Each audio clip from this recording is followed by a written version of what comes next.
Good morning dear students. Daily current affair practice की class में आप सभी का स्वागत है। और आज जो भी क्वेश्चन बने हैं ये बेस्ड हैं 12 से 13 अप्रैल की न्यूज़ पर।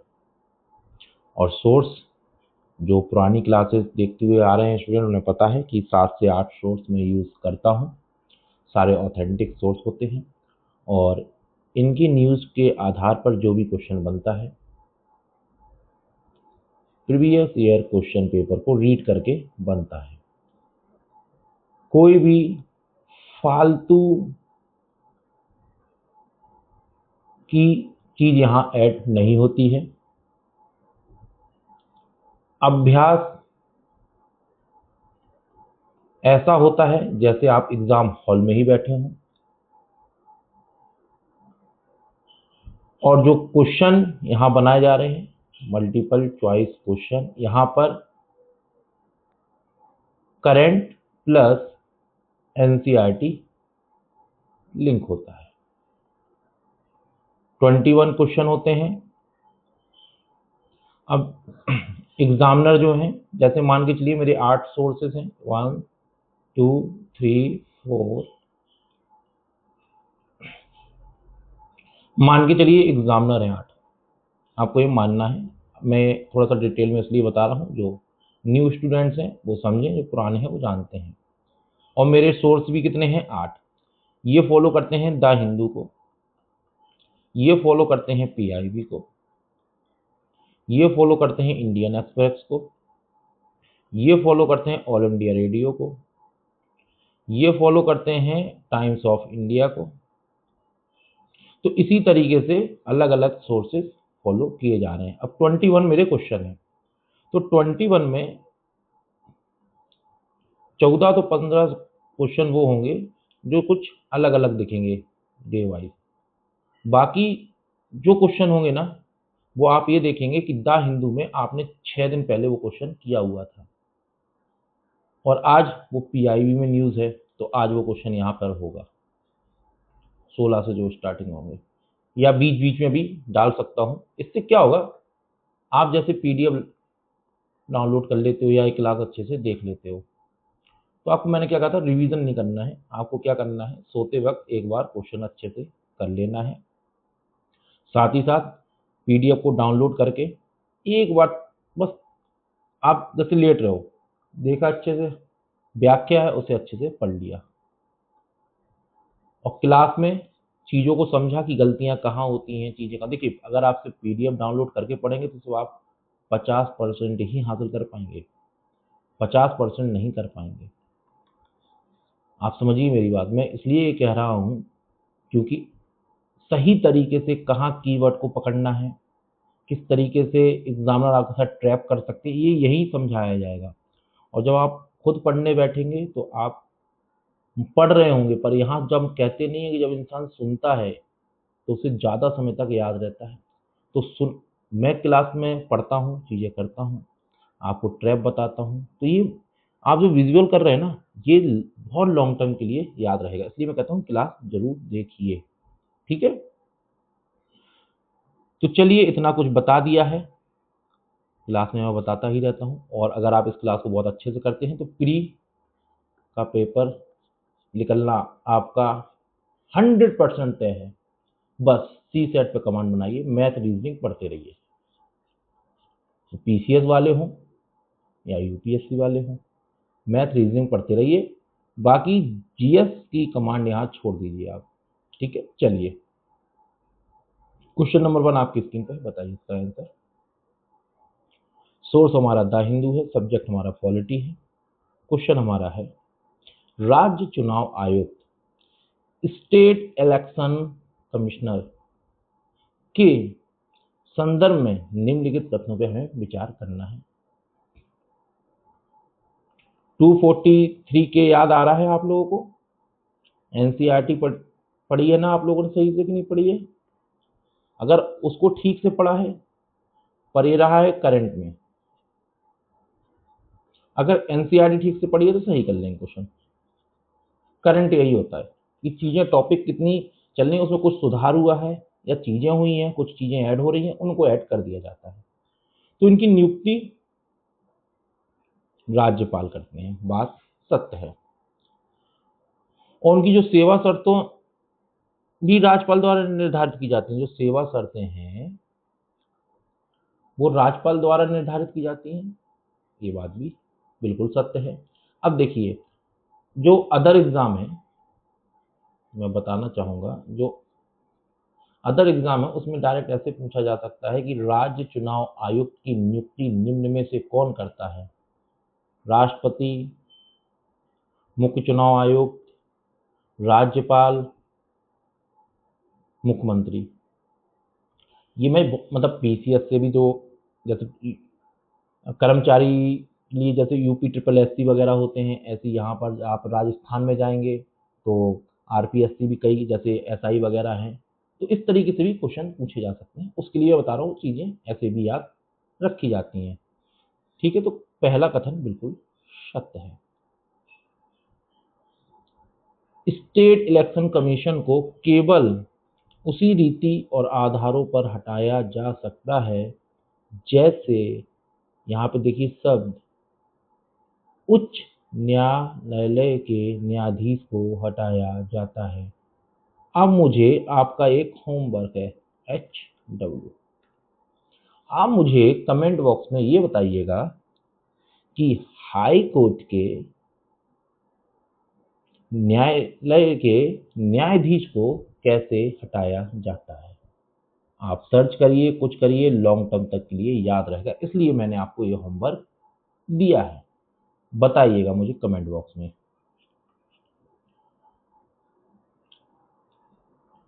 स्टेट इलेक्शन कमीशन राज्य में विधानसभा और स्थानीय निकायों दोनों के चुनाव की देखरेख के लिए जिम्मेदार है। देखिए, विधानसभा विधान परिषद निर्वाचन आयोग कराते हैं, है ना, जो केंद्र का अपना राज्य चुनाव आयोग नहीं कराता है, ये बात याद रखिएगा। ठीक है, और ये स्थानीय निकायों के लिए जिम्मेदार है, नगर निगम, है ना, पंचायती चुनाव, इनके लिए। तो ये कथन हो गया हमारा गलत। तो हमारे कितने सही हैं? 1 और 2। तो केवल 1, सभी 3, केवल 2। देखिए, ये भी एक ट्रैप है। अगर आप केवल 2 मान के चलिए, आपने ठीक भी कर लिए, पर आप बी टेक लगा के जल्दबाजी में मत चले जाइएगा, सबको देखिएगा। सी ऑप्शन बिल्कुल सत्य है। तो क्वेश्चन को इस तरीके से करना है। अब आगे क्वेश्चन पे बढ़े उससे पहले मैं अपनी क्लास में जो 3 बातें बताता हूँ वो नहीं बता पाया आज, वो बता देता हूँ। पहले हमें देखना है कि एग्जामिनर पूछने का प्रयास क्या कर रहा है, गलत पूछ रहा है या सही। तो पहले हमें ये चीज़ को चेक करना है। अगर आप नहीं करेंगे तो 5 से 6 क्वेश्चन आप गलत कर देंगे। दूसरा, कथन पर 100% श्योरिटी हो। अब आप कहेंगे सर, हमको अगर 100% श्योरिटी होती तो हम एक क्लास ही क्यों करते? मैं कहूँगा बात आप बिल्कुल सत्य कह रहे हैं। ये 100% श्योरिटी की जो मैं बात कर रहा हूँ, अगर आप 5 से 6 माह लगातार क्लास को देखें, रात को जैसा मैंने आपको बताया उस तरीके से पीडीएफ डाउनलोड करें टेलीग्राम ग्रुप से। टेलीग्राम ग्रुप का लिंक हमारे चैनल के डिस्क्रिप्शन बॉक्स में आपको मिल जाएगा। और बराबर इसी से चलते रहे, मतलब डेली करंट अफेयर जो चल रहा है ना, ये प्रॉपर आपको डेली मॉर्निंग में 8 बजे मिल जाएगा। अब देखिए, आपको कितना समय देना है? 30 से 40 मिनट। और फिर रात को 8 बजे, मतलब 12 घंटे हो चुके हैं। एक बार देख लेना।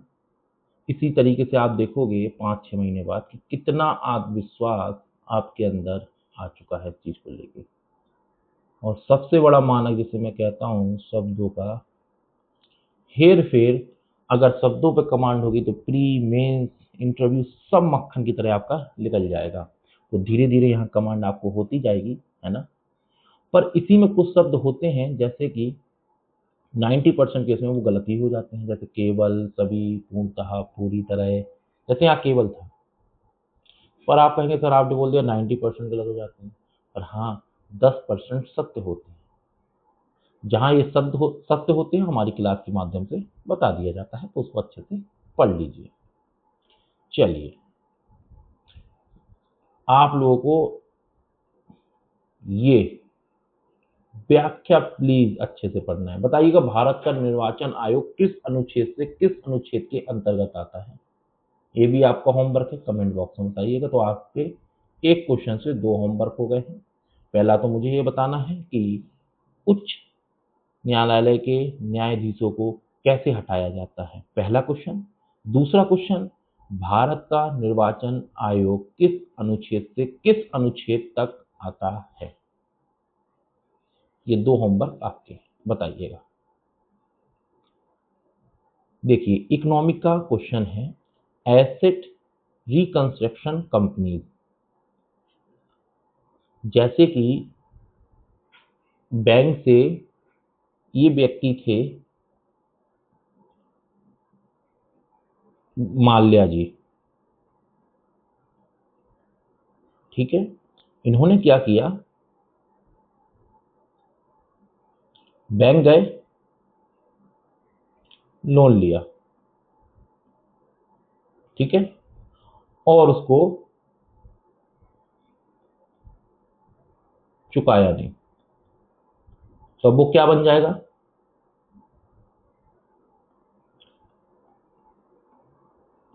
और एनपीए में भी 3 परिभाषाएं शामिल हैं, 30, 60, 90। वो जब मैं इकोनॉमी पढ़ाऊंगा तब और डेप्थ में समझाऊंगा। नॉन परफॉर्मिंग एसेट बन गया, ठीक है। तो बैंक के लिए तो क्या हो गया, अरे यार हमने लोन दिया, चीजें हो गई, अब वो अपनी चीजों को किस तरीके से सीट वो करें क्लियर। तो अब क्या करेंगे, जो एसेट रिकंस्ट्रक्शन कंपनी है, ये कहते हैं चलिए एक काम करिए, आप माल्या जी को जो लोन दिए थे हम उतना आपको देते हैं, आप वो अधिकार, मतलब वो उनसे अधिकार ले लेते हैं। ये सारफेसी एक्ट जो था अपना 2002 उसके तहत आया था। अब ये इनकी जो संपत्ति है, चीजें हैं, उनसे पैसा निकालेंगे। तो एसेट का जो रिकंस्ट्रक्शन कर ले उसके विषय में पूछा गया है, क्या सही है। अभी तो देखिए मैंने आपको शॉर्ट में समझाया है, एक्चुअल में ये शॉर्ट में समझाया है, पर प्रॉपर जब इकोनॉमी और पॉलिटी क्लास होगी तो एनपीए और एसेट रिकंस्ट्रक्शन कंपनीज में ही 30 मिनट अच्छे से चाहिए, इतना अच्छे से समझा दूंगा, क्लियर कर दूंगा हर चीज को। आप आइएगा, और आज से ही हमारी पॉलिटी की क्लास शुरू हो रही है। पॉलिटी की क्लास आपको शाम को 9 बजे डेली अपलोड हो जाएगी। चलिए बताइए इसका आंसर। देखो, अगर कोई स्टूडेंट होशियार है, अभी जस्ट मैंने सब कुछ बताया, इसका आंसर गलत नहीं करेगा। ये बैंकों के फंसे हुए कर्ज को खरीद कर, देखिए मैंने बताया था ना, उनसे ले लेंगे, लाइए आप मुझे दें, उनकी बैलेंस शीट साफ करने में मदद करती है। अभी जस्ट बताया, कोई गलत नहीं करना चाहिए था। व्याख्या जरूर पढ़िएगा। देखिए, सारफेसी एक्ट 2012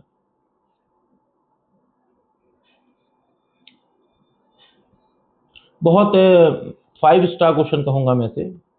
डियर स्टूडेंट्स, बताइए, हाल ही में चर्चा में रहे ग्लोबल अलायंस फॉर इंसिनरेंस अल्टरनेटिव्स मुख्य रूप से किससे संबंधित है? बताइए। इस पे नेक्स्ट क्वेश्चन जो मैं लाऊंगा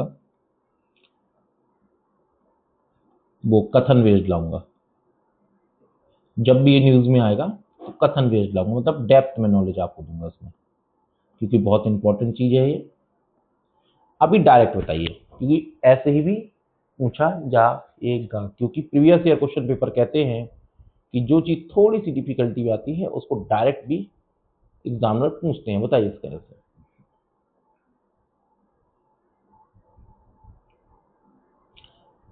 देखिए, इसका ए आंसर बिल्कुल सत्य है, और मैं डियर स्टूडेंट मानता हूं कि आपको यहाँ पे कंफ्यूजन हुआ होगा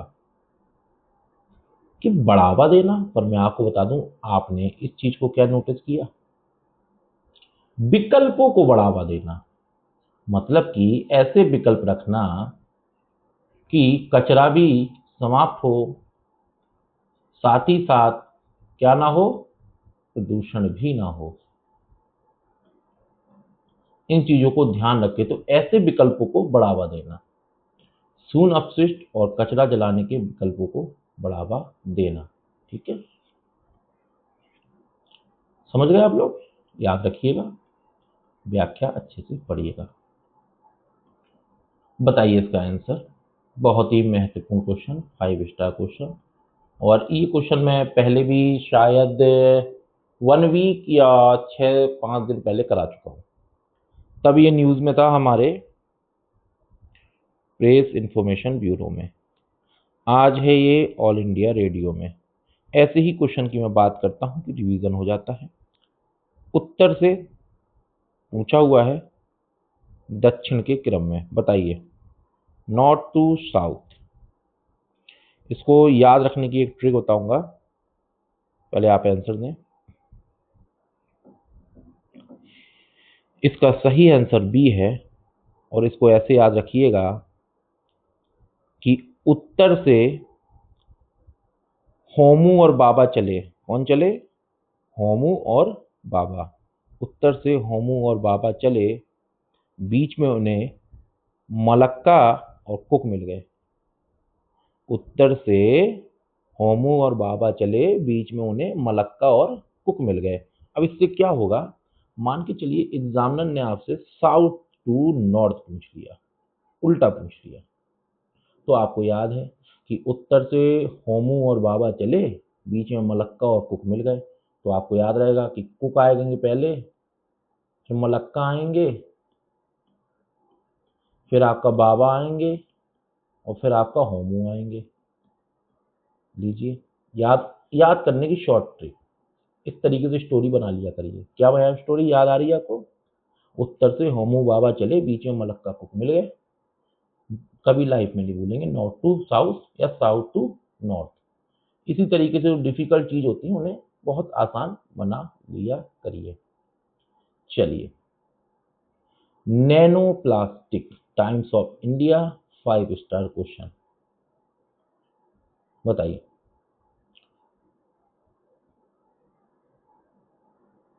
इनका आकार 1 माइक्रोमीटर से छोटा होता है। सही पूछा है, माइक्रोमीटर से छोटा होता है, 1 माइक्रोमीटर से।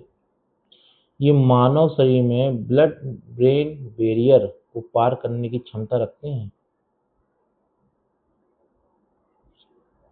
इन्हें समान वाटर प्यूरिफायर जो आरओ द्वारा पानी से पूरी तरह अलग किया जा सकता है। पूरी तरह।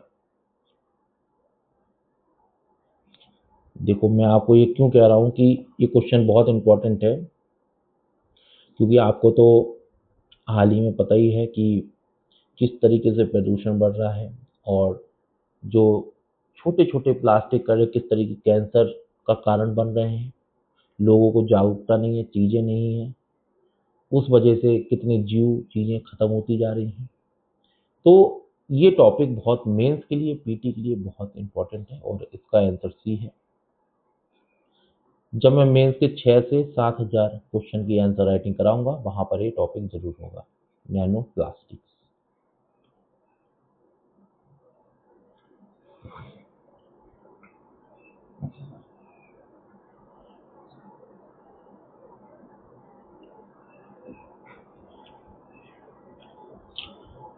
अहोम साम्राज्य की पाइक प्रणाली के बारे में क्या सत्य है? यहाँ आपको हर एक सब्जेक्ट मिलेगा। बताइए,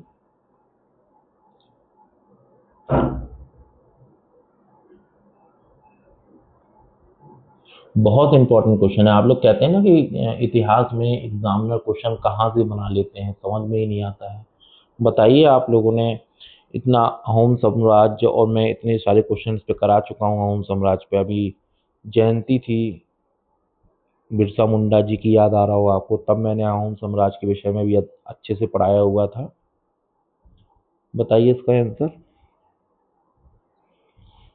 देखिए, अगर आप इन 21 क्वेश्चन में, मैं कहता हूँ 11 मतलब 50% भी काम कर रहे हो ना अपने दिमाग से सही, तो ये मान के चलो आप अब दिमाग चलाना सीख गए हो। इसलिए आपको मैं कहता हूँ खुद से करो, कोशिश करो, एक बार शब्दों को पकड़ो, चीज़ों को पकड़ो, प्रैक्टिस करो ना। देखो अभी आपको क्या है ना, ये बी ऑप्शन क्यों गलत लगा हुआ है, अनिवार्य लिखा हुआ है। अब मैं आपसे क्यों कहता हूँ क्वेश्चन करिए, क्योंकि कुछ शब्द ऐसे होते हैं जहाँ वह सत्य हो जाते हैं, और यहाँ ये सत्य है। यह एक अनिवार्य सैन्य या श्रम सेवा प्रणाली थी जहाँ वयस्क पुरुषों को सेवा देनी होती थी। अब आपने क्वेश्चन किया, आपने गलती कर दी, आपने जब गलती कर दी और मैंने सही चीज बता दी, तो अभी आपके दिमाग में लॉन्ग टाइम तक रहेगी। अगर अहोम साम्राज्य की पाइक प्रणाली के विषय में कभी भी पूछा जाएगा, आपके दिमाग में हमेशा क्या रहेगा, कनेक्ट रहेगा कि हाँ यार वहां मैंने गलती की थी। इसलिए तो मैं कहता हूँ यहाँ रिवीजन की आवश्यकता नहीं है, प्रैक्टिस अच्छे से कर लो। ये देखिए, और व्याख्या एक बार पढ़ लिया करो।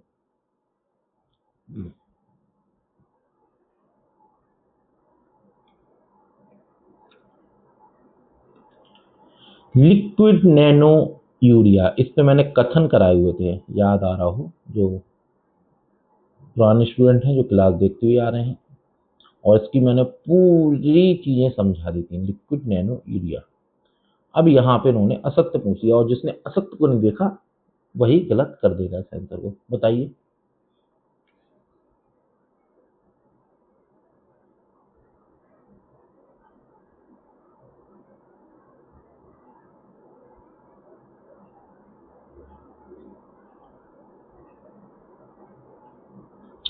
इसकी उपयोग की जो दक्षता है वो जो हमारी पारंपरिक यूरिया से कम होती है, लेकिन यह सस्ता है।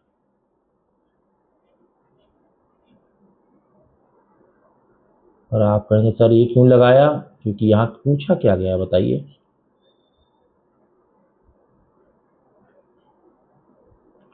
अगर थोड़ा सा शब्दों को ध्यान दें तो आराम से आप भी कर सकते हैं। ये सत्य है, ये सही है, ये सही है। अब कथन कैसे बन सकते हैं, अगर आपने इन चारों चीजों को अच्छे से पढ़ लिया, कैसे भी कथन बना लो, कथन वाला क्वेश्चन आप कर लोगे। और आप कहोगे सर वो लिक्विड नैनो यूरिया के विषय में हमें कॉन्सेप्ट तो उसका बता दीजिए, मतलब क्या है। मैं कहूँगा कुछ नहीं, आप इन चार चीजों को अच्छे से पढ़ लीजिए, कंप्लीट हो गया। इससे ज्यादा नहीं जानना है आपको। क्या है, इसका छिड़काव सीधे पौधों की पत्तियों पर किया जाता है, सीधे पौधों की पत्तियों पर। अब आपसे क्या बोला जाएगा एग्जामिनर के द्वारा, कि इसका छिड़काव जो पौधे हैं उनकी जड़ों पर किया जाता है। अगर आपको नहीं पता आप गलती कर जाओगे। इसे इफ्को द्वारा विकसित किया गया है। अब वहां क्या कर दिया जाएगा, इसे कृषि एवं कृषि मंत्रालय द्वारा विकसित किया गया है। अब जैसे इसको उल्टा कर दो, इसकी उपयोगदत्ता पारंपरिक यूरिया से अधिक होती है और यह उससे क्या है, महंगा है, तो ये बात भी सत्य हो जाती। ये लाइन ऐसी लिखी मिल सकती है। यह मिट्टी और भूजल प्रदूषण को कम करने में सहायक है, यहाँ लिख देगा ये मिट्टी और भूजल प्रदूषण को अधिक करती है। तो वो तो आपको घुमा रहा है, देखो जैसे मैं घुमा रहा हूँ आपको। अब आप सोच रहे हो क्या बोल रहे हैं सर, बस यही कहूंगा अच्छे से एक बार पढ़ लेना। यही लिक्विड नैनो यूरिया का क्वेश्चन इन चार कथनों से बाहर नहीं जाएगा। इतनी ही नॉलेज आपको रखनी है। चलिए, ये क्वेश्चन कई बार करा चुका हूँ, गलती मत करना। हर एक चीज इसके विषय में मैंने बहुत अच्छे से बताई हुई है। बताओ इसका आंसर, आप लोगों पे छोड़ा है। इसका डायरेक्ट मैं आंसर बताऊंगा, पढ़ूंगा नहीं, बताऊंगा कि हाँ याद क्या रखना है।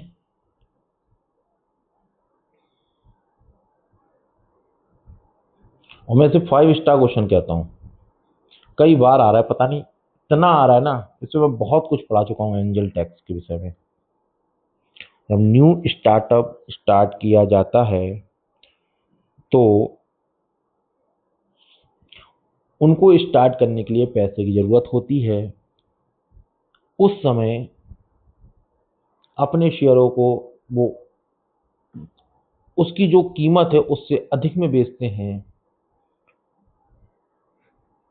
और एक बिजनेसमैन उसे खरीद लेता है, या कह लीजिए जो पैसे वाला व्यक्ति है वही एंजल है। वही क्या है, वही एंजल है। जैसे 10 रुपए का है तो उसे 90 रुपए में बेचा जाता है। तो जो ये 80 रुपये एक्स्ट्रा है इन्हीं पर ही टैक्स लगता है। इसे कहते हैं angel tax. Angel tax startups को बढ़ावा देते हैं, हमारा एक इकोनॉमी का जो इकोसिस्टम है उसे स्ट्रॉन्ग कर लेते हैं। तो बताइए इसका आंसर, इतना बता दिया। देखिए इसके दोनों कथन बिल्कुल सत्य हैं, और बस मैंने ये इसलिए लगाया हुआ है मार्क इस तरीके से कि आप लोग समझ पाए कि नहीं। यहां से अगर ये गायब कर दिया गया उसी में ये कथन गलत हो जाएगा, और यहां पर इसको हटा के कठिन हो गया क्वेश्चन, उस समय इसका आंसर डी हो जाएगा। पर इतनी सी बात बताने के लिए मैं इतना आपको बोलता रहा, सब चीजें इसके विषय में बताता रहा। बताइए सवाना क्या विशेषता है? सवाना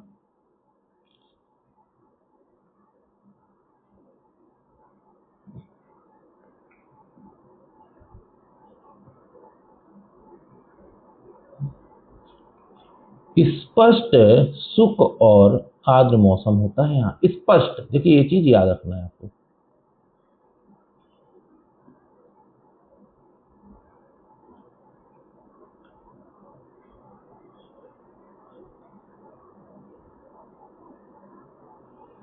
इसको अच्छे से पढ़ लेना, बस इससे ज्यादा नहीं जानना है।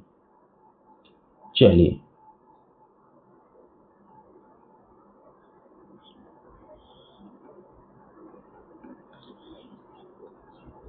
5 स्टार क्वेश्चन है।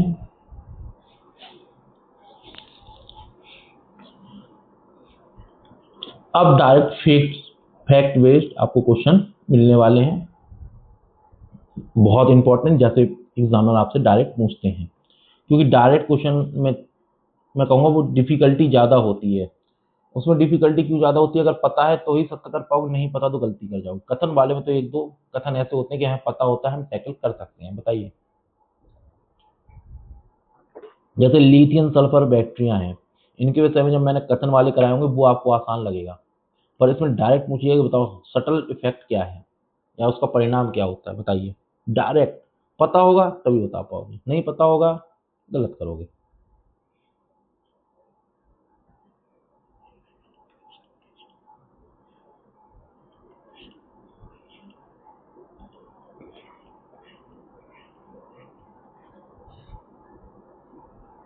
बताइए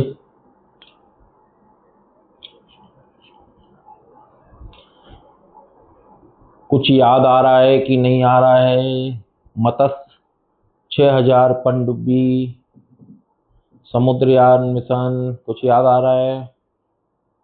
कितना पढ़ाया हूँ उसके विषय में? अभी डायरेक्ट पूछ लिया गया। डायरेक्ट जब पूछा जाएगा ना तो डिफिकल्टी लेवल थोड़ा मैं मानता हूँ हार्ड हो जाता है, नहीं पता गलती कर दोगे।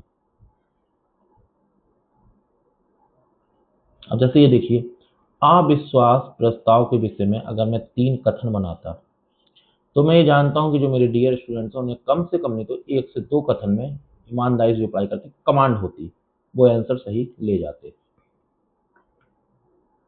और यहाँ से अगर आपको फैक्ट सीधा नहीं पता आप गलती कर जाओगे। बताइए इसका आंसर।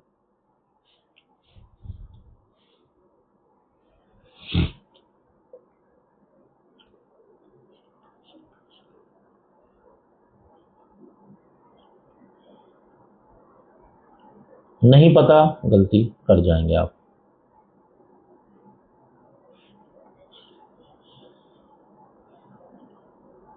ये तीनों ही चीजें याद रखना, कथन में आपको यही तीनों चीजें मिल सकती हैं, एक और एक 4 कथन बनेगा।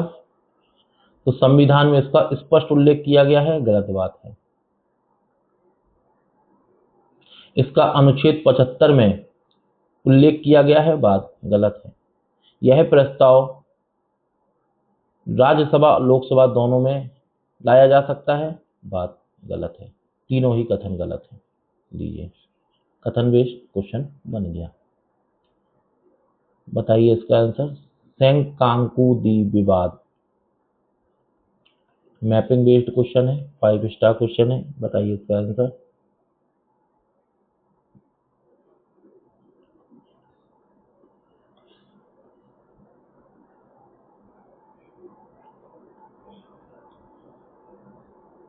इनकी अवस्थिति भी पूछी जा सकती है, श्रीकांकु द्वीप की, तो याद रखना पूर्वी चीन सागर में।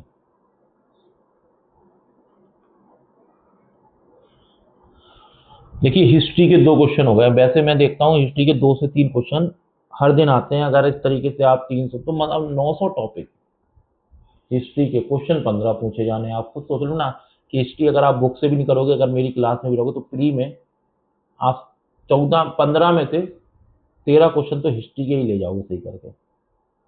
900 1000 टॉपिक पढ़ा दूंगा करंट अफेयर के। बस एक चीज और कर लिया करो, छोटी सी करना हो। जैसे ये व्यवस्था आई अयर घर, तो इसके विषय में नेट पे सर्च करके थोड़ा सा और पढ़ लिया करो।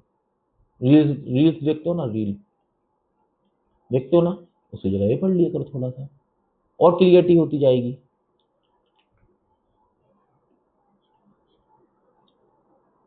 सबसे अच्छा ये है कि जैसे इस इतिहास की मैं कोई चीज ला रहा हूँ ना, मैं बता रहा हूँ इतिहास में आपके 15 में से 13 कैसे सही होंगे, 13 क्वेश्चन आप कैसे सही कर लोगे। करंट अफेयर में मान के चलो ये आया, अहोम साम्राज्य की पाइक प्रणाली आई, आपको क्या करना है, देख लिया भाई आज सर ने हिस्ट्री की 3 चीजें पढ़ाई, नेट पे गए, अहोम साम्राज्य के विषय में, अयगर के विषय में, इस तरीके से पढ़ना। आपको वहां नोट्स नहीं बनाना है, सिर्फ पढ़ के निकल जाना है और कुछ नहीं करना। ये कभी फिर आएंगे, मान के चलिए 2 से 4 महीने बाद, फिर नेट पे गए, फिर एक बार पढ़ लिया, कोई रिवीजन नहीं, कोई कुछ नहीं, सीधा एग्जाम हॉल में चले जाना। 100% बता रहा हूँ क्वेश्चन सही कराओगे। क्यों यार, देखो जब अपन कोई चीज नॉर्मली वे में पढ़ते हैं ना, तो वो बहुत समय तक याद रहती है माइंड में, और हम एक प्रेशर लेके पढ़ते हैं, नहीं यार एग्जाम में करना है, ये करना है, दिक्कत हो जाती है। इसलिए तो मैं कहता हूँ थोड़ा सा होमवर्क आप लोग किया करो, थोड़ा सा होमवर्क। ना मैं नोट्स बनाने की कह रहा हूँ, ना मैं कुछ कह रहा हूँ, बस रील की जगह थोड़ा सा इसका यहाँ पर समय दे दीजिए। देखिए एक क्वेश्चन तो ये बन सकता है कि ग्रामीण स्तर पर प्रशासन के लिए 12 अधिकारियों का समूह था, तो ये भी याद रखना है, जो वंशानुगत थे और उन्हें कर मुक्त भूमि, ये कथन भी बन सकता है,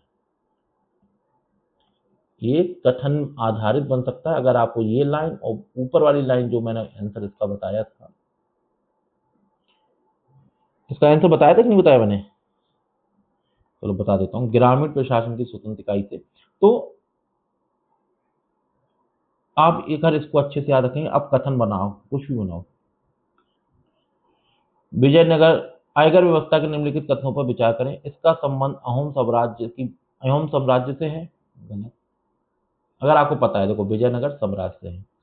आयकर व्यवस्था में ग्रामीण स्तर पर प्रशासन के लिए 12 अधिकारियों का समूह था, बात सत्य है। यह समूह वंशानुगत हुआ करता था, बात सत्य है। तो केवल 2 कथन सत्य हैं। कौन कौन से? 2 और 3 कथन कहीं से भी कैसे भी बन सकता है। चलिए भाई, स्विफ्ट गाड़ी ले आओ। बैंकिंग, देखो एक संदेश नेटवर्क है, इस चीज को याद रखना, ये कोई पैसा ट्रांसफर नहीं करता है इधर से उधर। एक संदेश नेटवर्क का मुख्यालय कहाँ स्थित है, बताइए। Brussels, Belgium. देखिए क्या होता है ना, छोटी छोटी बातें ही हमें चीजें सिखाती हैं। अब स्विफ्ट के ऊपर क्वेश्चन आया, मान के चलिए आप, है ना, और वहां पर कथन बेस्ड बनाया गया, तो एक तो कथन यही हो गया, चलो भाई कथन हो गया। दूसरा कथन हो गया कि स्विफ्ट के द्वारा एक देश से दूसरे देश में बैंकों के स्तर पर पैसा भेजा जाता है, बस आप वहीं गलत हो जाओगे। संदेश शब्द याद रखोगा, इस छोटी छोटी चीजें आप सीखना शुरू कर दिए तो आप देखेंगे। ये देखिए यहाँ पे भी मैंने लिख रखा है इस चीज को, है ना। तो छोटी छोटी चीजों से, कहते नहीं है कि एक बूंद बूंद से सागर भरता है, उसी तरीके छोटी छोटी चीजों से ही आपकी नॉलेज अच्छी होती है, आपकी प्रैक्टिस अच्छी होती है, और आप एग्जाम क्वालिफाई कर जाते हैं। यूपीएससी और पीसीएस एग्जाम पास करना कठिन बात नहीं है। दिक्कत हमारे अंदर है कि हम छोटी छोटी बातों पे ध्यान नहीं देते हैं, हमारा ध्यान बड़ी बड़ी चीजों पर है। ये छोटी छोटी चीजें जो है ना, इन पे ध्यान दीजिए। चलिए बताइए इसका आंसर। भारतीय सेना का प्रोजेक्ट आकाश 3 क्या है?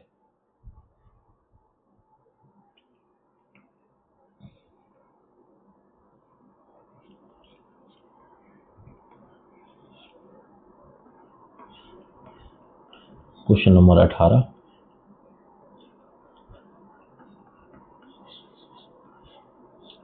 हाल ही में खबरों में रहा पिकोप्लेक्टन, बताइए, सही बताना है। ये आकार में अत्यंत सूक्ष्म समुद्री जीव हैं जो महासागरों में कार्बन अवशोषण में बड़ी भूमिका निभाते हैं। पिकोप्लेक्टन, बात सत्य है। जलवायु परिवर्तन के कारण समुद्री तापमान बढ़ने से इनकी संख्या में तेजी से कमी आ रही है। जलवायु परिवर्तन के कारण समुद्री तापमान, जब ये देखो, अब थोड़ा सा कॉन्सेप्ट लगाओ, जब ये कार्बन का अवशोषण करते हैं तो यार इनकी संख्या में कमी कैसे आ रही है? फिर ये तो बढ़ना चाहिए, मुझे खाना अच्छा मिलेगा तो जनसंख्या तो बढ़ती जाएगी। तो ये बात तो इसने गलत कह दी। थोड़ा सा माइंड लगा लोगे ना, तो कभी कभी एग्जामिनर एक कथन से दूसरे कथन में आपको आंसर ढूंढने के लिए, अगर आप में थोड़ा सा माइंड अगर थोड़ा सा लगाते हो ना, बस यही तो देखता है एग्जामिनर। और आप क्वेश्चन देख कर डर जाओ, और ये क्या पूछ दिया, तो मैंने पढ़ा ही नहीं। अब मैंने तो, चलो मैंने नहीं पढ़ा, पर इन दो कथनों में मैं कंपेयर कर रहा हूं, तब भी थोड़ी सी नॉलेज अब जैसे यहां मिल गई आपको। पूछ ली जाए पिकोप्लेक्टन के विषय में, ये महासागरीय खाद्य श्रृंखला के सबसे निचले स्तर पर स्थित है, ये फैक्ट है। ये आपका फैक्ट है एनसीईआरटी का, ये सबसे निचले स्तर पर है। डी आंसर इसका बिल्कुल सत्य है, सबसे निचले स्तर पर है। 12 अप्रैल में था ये। क्वेश्चन नंबर 19, बताइए इसका आंसर। इसमें मैं कथन से लेकर सब कुछ इसका करा चुका हूं, अब मैं इससे बोर आ चुका हूं। ये न्यूज बोर नहीं हो रही है, एक एंजल टैक्स और एक कार्बन बॉर्डर एडजस्टमेंट मैकेनिज्म। बताइए, पूरी हर एक चीज कंप्लीट है इसके विषय में, इसलिए गलती नहीं करना है। क्या उपयोग है? 3D बायो प्रिंटिंग के विषय में बताना है।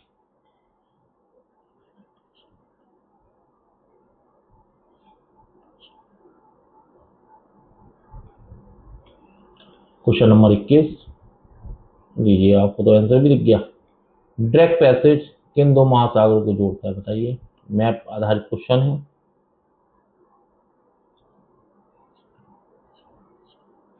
बताइएगा आज की क्लास कैसी लगी, लाइक करिएगा, शेयर करिएगा, कमेंट करिएगा और चैनल को सब्सक्राइब जरूर करिएगा।